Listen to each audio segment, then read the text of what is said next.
G'day, story number 4, in no particular order, 50 by Chris Mendham. The room is plunged into darkness. The warning klaxon wails and the hounds rage. We have no choice but to run. Funneled out of that first room into a barren courtyard, we scatter into loose groups of 3 or 4. Some curl up on the flagstones. A few fling themselves at the stone walls, pounding them in vain, screaming. The rest stand rooted to the spot, silently asking why, answered only by the klaxon. Sharp, piercing, merciless. I stand alone. None comes near. The walls stretch high, disappearing into a heavy grey sky, streaked with bruised purple light from some hidden source.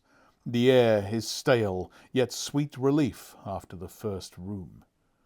Behind us the metal door slams shut, bolts grind into place. 50 awoke in that room. 49 remain.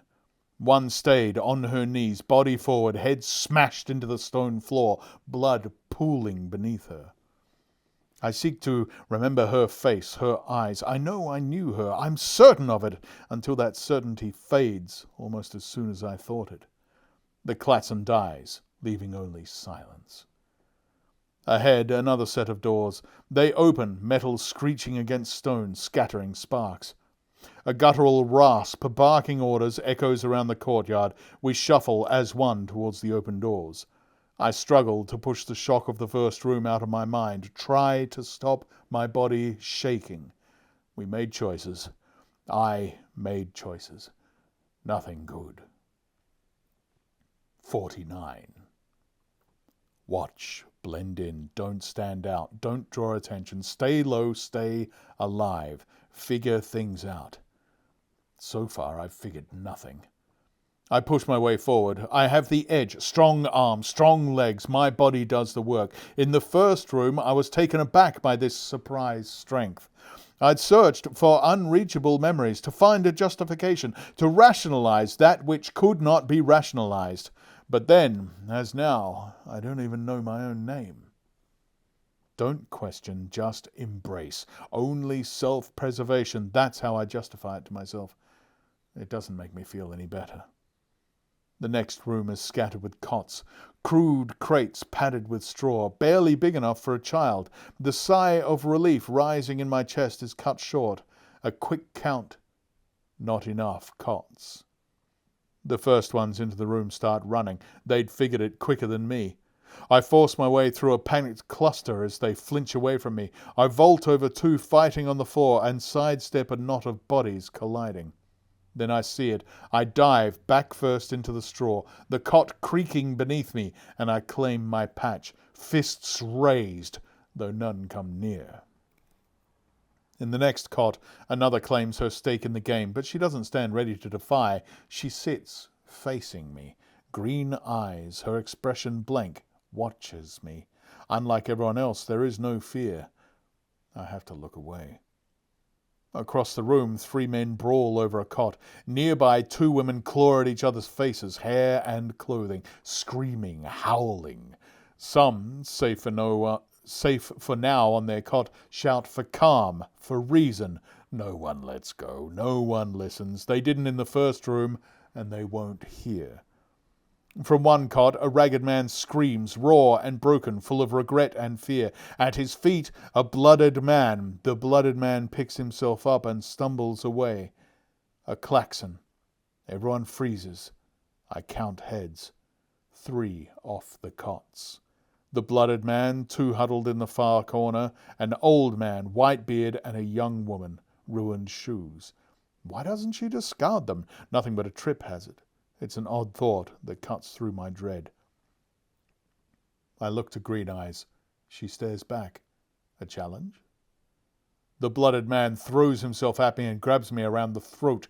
Distracted for a moment, I'd not seen him approach. I push him and we tumble out of the cot. The klaxon blares again. Lights flicker. People scream. In the fall, he lets go. I feel the floor heat up. I fight to get back onto the cot. The blooded man beats at my back, clinging on, wrapped up in each other. We roll onto the cot. my face close to his ear. The urge to whisper those words from the first room, is overpowering. I feel his grip lessen, his strength diminish. I break free of the compulsion, slip my feet under him, and kick him in the solar plexus. The air knocked out of him, he spirals away, rolling over one cot, crashing to the scalding floor. A scream bursts out of him as his flesh burns and blisters. Steam hisses through cracked stone. People shriek, high-pitched, desperate. The blooded man flops like a dying fish out of the water and in the baking sun. Green Eyes watches me, unaffected by the chaos. I blink, and she turns her back. 46. The stench of burnt flesh smothers the already stale air. In the dark, I hear retching, dry, painful. Despite this, sleep comes, fitful, fractured, images without form, feelings without names, but always Green Eyes, challenging, rebuking, condemning. The sirens again. The hounds again, louder this time. We run, the stone beneath our feet thankfully cool. We scurry into another courtyard. I look back. 3 blackened corpses smoulder. Whitebeard and Ruined Shoes jostle past me, eyes full of madness. Whom did they sacrifice to survive? Whitebeard holds a long wooden splinter off a cot. He stops near me and stabs his throat, over and over. He drops, and we swerve to avoid the blood. 45. The harsh, nameless voice returns, driving us on. We enter a grey room full of grey chairs, 40, I think, all bolted down. She's beside me, Green Eyes, watching. She doesn't touch me, but stays close. Lights flash across the walls, dots and dashes, flickering, fading. A countdown. The room erupts, shouting, wailing, cursing. Some plead for help, others snarl. Despite the fog brought on by hunger, thirst, and sleep deprivation, instinct cuts in, a beacon in the haze. I reach a chair and claim it. Again, few come near, and those that do eye me with nothing but contempt and hatred. Green Eyes takes the chair beside me. Around us, they defend their chairs, fighting hard, blood on fists. A klaxon ends it. Every chair taken. Some share, a comrade, maybe, a friend, a lover, a last gesture of defiance or mercy, I do not know. Those chairs tip forward, casting its occupants to the floor. They run back, they hold on, again thrown off. Some manage to get back, bleeding. Others are too slow. Those that aren't now fight for what they had only recently shared. White light, blinding, scorching. I cry out and shield my eyes. Ear-piercing screams, then nothing. The smell of incinerated flesh stings my nostrils. The sirens and the hounds come as blessed relief. 38. We sprint for the doors. They swing open. To me, it seems reluctantly, a slow promise of respite, although I knew there would be none. Hands in faces, I shove my way through to the front. Green Eyes is my shadow. We burst out into another room. No courtyard to gather our broken thoughts. More chairs. I quickly count, this time 25. I'm first to sit, first to fight for my right to a chair, and on the chair to my left, Green Eyes. She looks on with that blank expression. Someone roars. I look up. Ruined Shoes launched herself at me, and it's like I'm hit with a sledgehammer, knocking me to the hard back of the chair. The chair stays rigid. It doesn't yield, and neither do I. Ruined Shoes uses her whole body to beat at me. She's made the same mistake as Blooded Man, expelling too much energy too quickly. I tackle her, arm around her neck, and I squeeze tight. The urge to whisper words in her ear, as it had in the first room, is overpowering. They form in my throat. It's hard to swallow them down. I squeeze tighter. Ruined Shoes goes limp, and I drop her to the floor. In a daze, she slithers away. I sigh in relief. No one else comes close. All the while, Green Eyes stares at me. I feel my resolve shudder. Those left on the floor, those still moving, wallow in despair. Some still cling together, 2 or 3 to a chair. These chairs explode. In the immediate blast area, bodies are shredded. Even those who thought themselves safe and secure on their own chair do not escape the horror.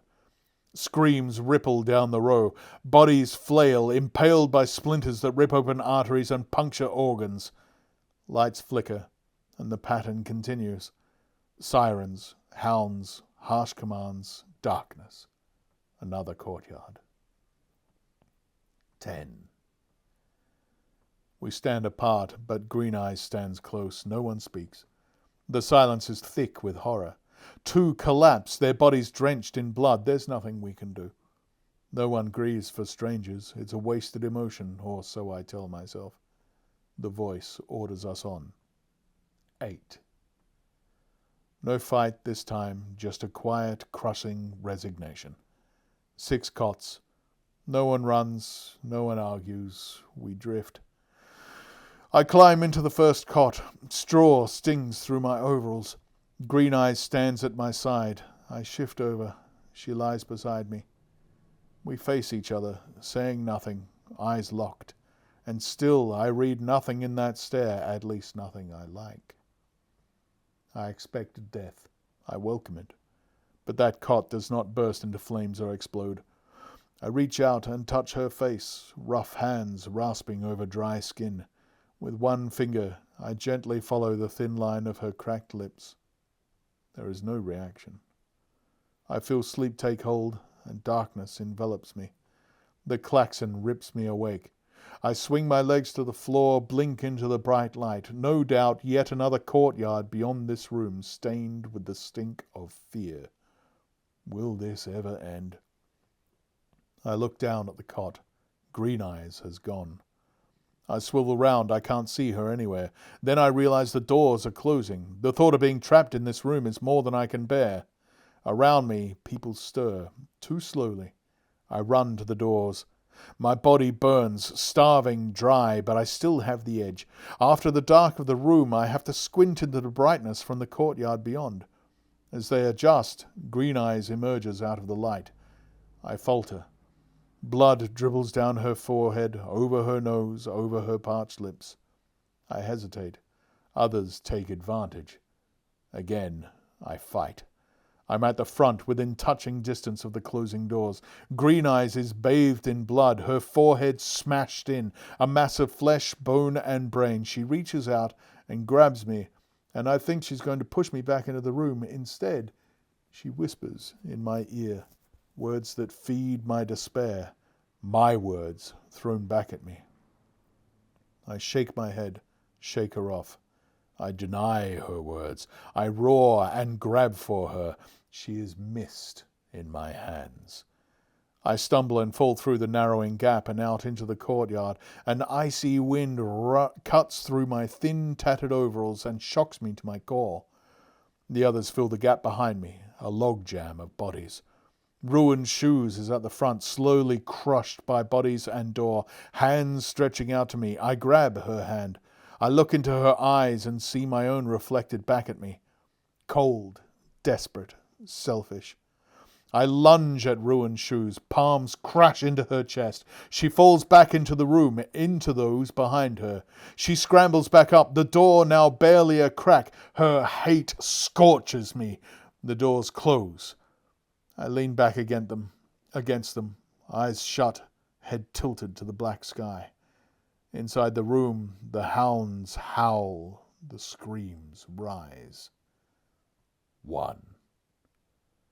The walls of the courtyard merge at the corners, stones liquefying, folding in on itself. I stumble forward, looking for escape. There are no other doors. Panic claws at my ribs. Is this the end? My prize? I scream at the voice barking demands. The courtyard contracts closer, closer. I shut my eyes.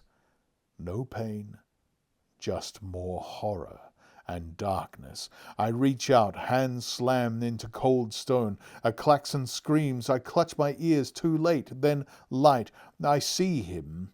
He stands before me, Haunted eyes, filthy overalls spattered with dark stains, tense jaw, balled fists. We both recoil. I brace, ready to strike. So does he. I lunge. He lunges. We crash face first into glass.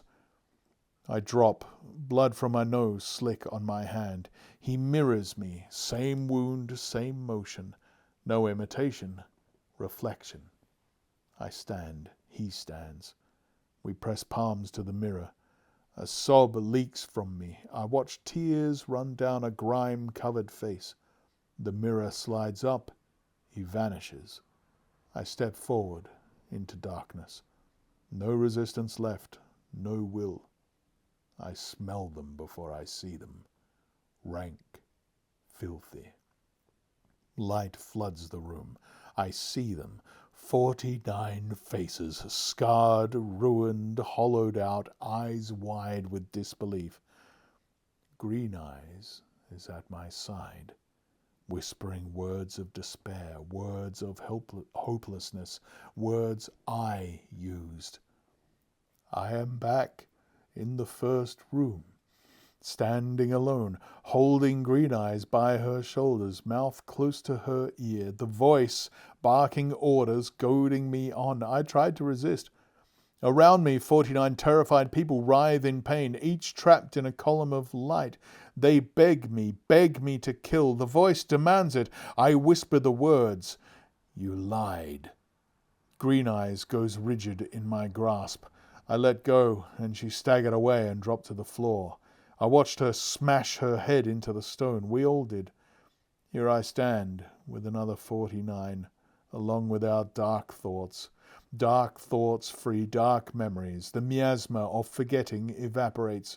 Shimmered by their sides, many Green Eyes appear.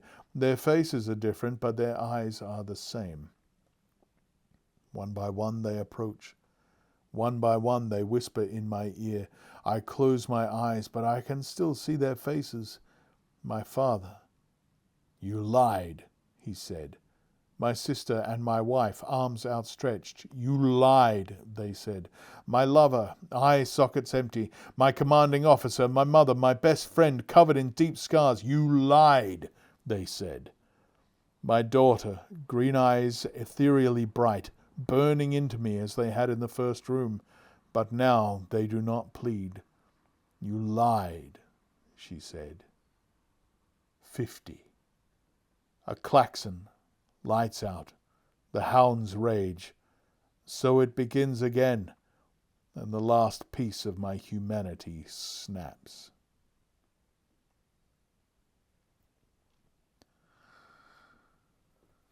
Ooh, Chris Mendham, you dark and evil bastard. I do love Mendham stories, I do. That's why I have a playlist of them on the channel. Oh my word. 50 by Chris Mendham. Gosh. So that's it. That's the 4 short stories that were not selected by the judges. And now it's up to you to choose the people's favorite. I will leave a poll on the community posts section of the YouTube page.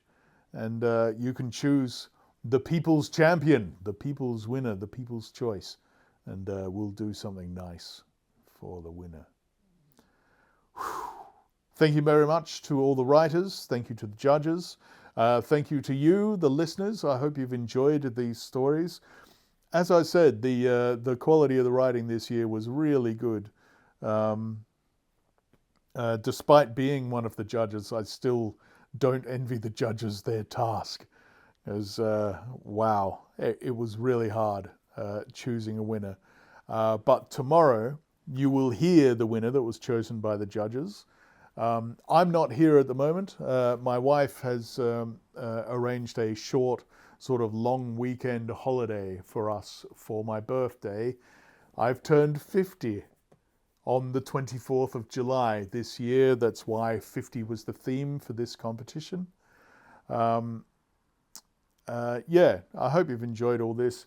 If you are thinking to yourself, man, I wish I'd entered that writing competition, fear not.